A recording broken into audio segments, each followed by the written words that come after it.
در این روزها یک ویدیویی در صفحات مجازی و مدیا و رسانه‌ها دست به دست میشه و مطمئن هستم بسیاری از شما عزیزان اون را دیده اید.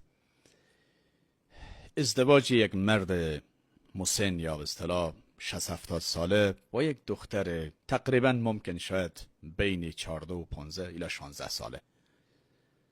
والله العظیم که آثار حزن و غم و اندوه و مصیبت در چهره این دختر تماشا میکنید، اون هم در روز عروسی. میخوام چند نکته کوتاه خدمت شما عرض بکنم. اولا به خاطر خدا ظلم نکنید.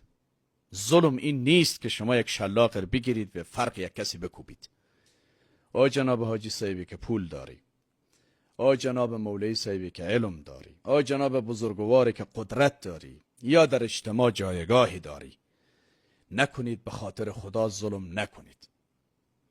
بزرگترین ظلم همیست که شما به حیات یک انسان بازی میکنید. بزرگترین ظلم همیست که حق مسلمی که رب العالمین برای یک انسانی داده من حیث انسان شما او را از او میگیرید و از او یک برده جور میکنید. ازدواجهای اجباری، ازدواجهای تحمیلی، ازدواجی که در او دختر رضایت نداره نکاح درست نمیشه. ازدواج یک عقد است. عقدی که یکی از طرفین راضی نباشه این عقد درست نمیشه. نکنید جلو این ازدواجهای اجباری را بگیرید در جامعه. مسئولین عزیزی که در رأس امور قرار دارید، والله همونطوری که در برابر اختطافچی، در برابر ظالم، در برابر سارق، در برابر کسی که نظم و انضباط جامعه را اخلال میکنه شما مسئولیت و مأموریت دارین، در برابر چنین ظالمای هم مسئولیت و مأموریت دارین. هزاران دختر در گوشه و اطراف این سرزمین قربانی میشه. چرا صدایتان بلند نمیشه؟ چرا اقدام عملی صورت نمیگیره؟ طرف به خاطری که پول داره، به خاطری که زور داره، به خاطری که شهرت داره، به خاطری که جایگاهی اجتماعی داره، یک دختر مظلومی 13-14 ساله و 15 ساله را به زور به عقد ازدواجش در میآوره. والا سید میگه پدرش راضی بود، وکیلش راضی بود. ولو که پدرش راضی باشه، ولو که مادرش راضی باشه، اگر خود این دختر راضی نباشه ازدواج صحیح نمی شود، این نکاح درست نمی شود. هر عالمی که در گوشه و اطراف افغانستان دلیلی داره میگه که این ازدواج ها درست است، ازدواج های اجباری و تحمیلی، و دختر راضی نباشه میگه این ازدواج درست است، بیا صدایش بلند بکنه، دلیلش بیان بکنه. نکنید. به نام خدا، به نام دین، به نام اسلام ظلم نکنیم، سوی استفاده نکنیم. او طفلک نازنینی که هنوز نو پا به عرصه جوانی گذاشته، هزاران آرزو و رؤیا در سر دارد، ما با چنین اقدام اشتباهی، با چنین انتخاب اشتباهی، با ازدواج اجباری و تحمیلی تمام حیات او را در باد میکنیم. هیچ ظلمی بالاتر از این نیست، هیچ جنایتی بالاتر از این نیست و هیچ ظالمی ظالمتر از این پدر و مادری نیست که با حیات فرزندش بازی میکنه و هیچ برادری ظالمتر از این برادری نیست که با حیات خواهرش بازی میکنه.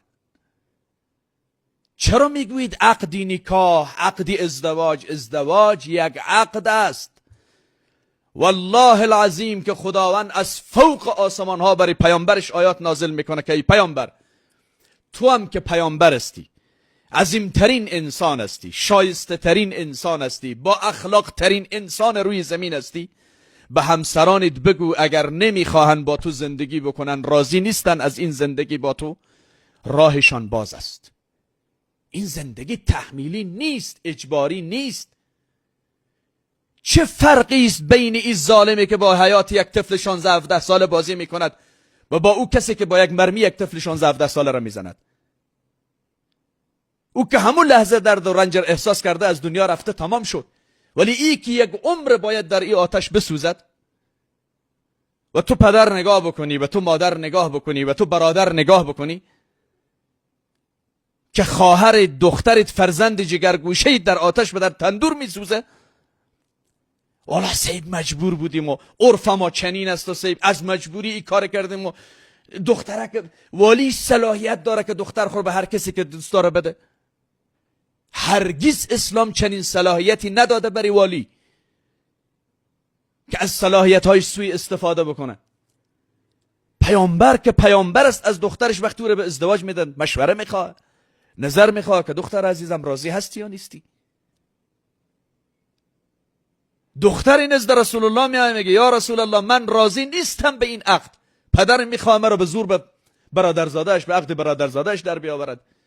رسول الله صلی الله علیه و سلم میگه حق با تو است، پدر چنین حقی نداره. من متحیر به این هستم که چطور ما مسلمان هستیم، نماز میخوانیم، روزه میگیریم، قرآن هم تلاوت میکنی، ولی به همین قرآنی که تلاوت میکنید اعتقاد و باور ندارید.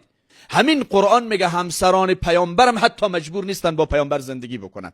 تا چی برسه با یک دختر 16 17 ساله را که شما برمیدارید با یک مرد نسواری سیگریتی با کمال احترام به عزیزایی که سیگریت میکشن، نسوار میکشن، پان میزنن، چرس میزنن. یک نونهال، یک دسته گلی که او هزاران آرزو به رویا داره، هنوز تا به حالا نمیفهمه، اصلا معنا به مفهوم زندگی را نمیدانه. حالا سیب عرف ما همی است، رسم ما همی است، دین به ما اجازه میداد. کی گفته که دین به شما اجازه میداد؟ و هر کدام هم دلیل داره. والله عایشه صدیقه رضی الله تعالی عنها با رسول الله به سن خردسالی ازدواج کرده. اولا خود شما اگر کل اون روایات کنار هم بگذارید، اونگاه در میابید که عایشه چند ساله بوده با رسول الله ازدواج کرده.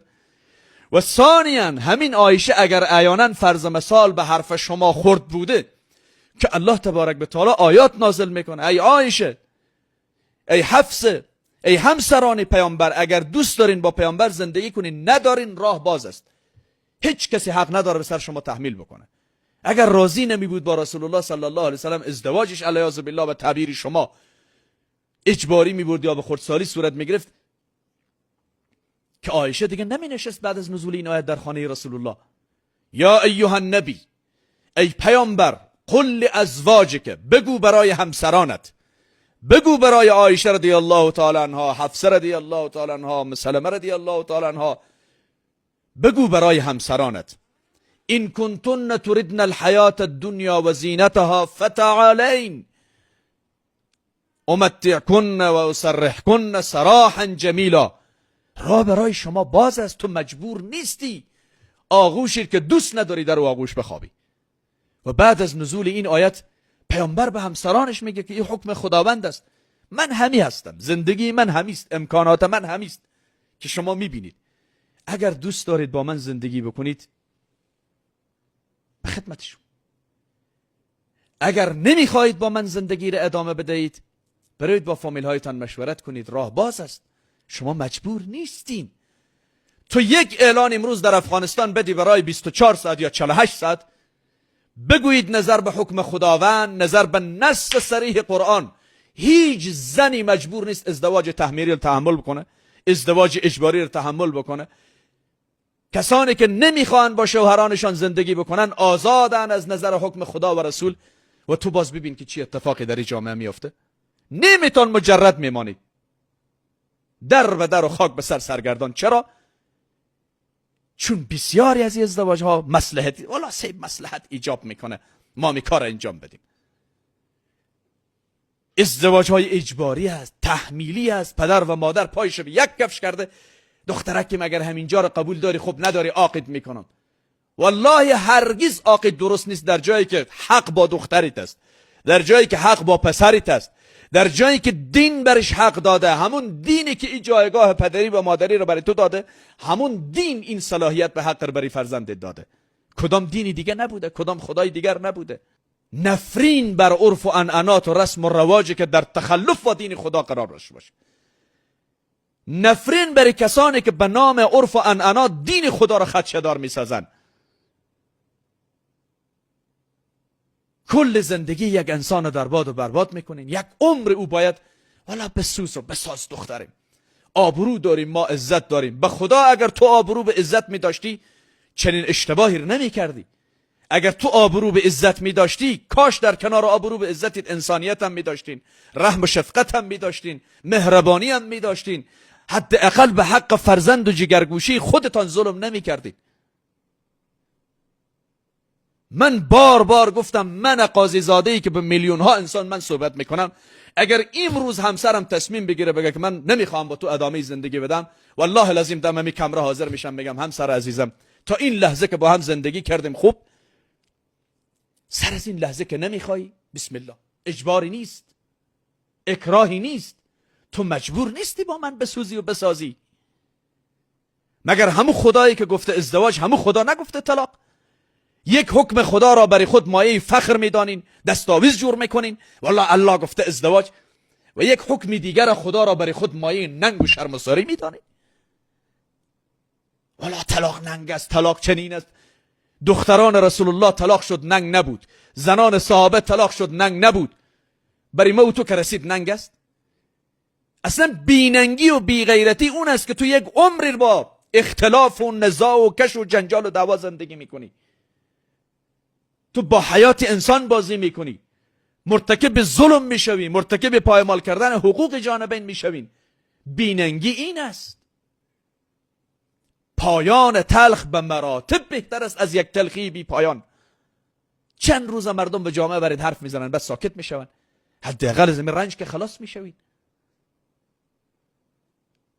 دختران عزیزم، جوانان عزیزم، فرزندان عزیزم، نوجوانان عزیزی سرزمین، در جایی که خدا و رسولش برای شما حق داده به نص صریح قرآن و کتاب خدا و سنت رسول صلی الله علیه وسلم، برای هیچ کسی حق ندید که حق را شما بگیرد، پایمال بکند.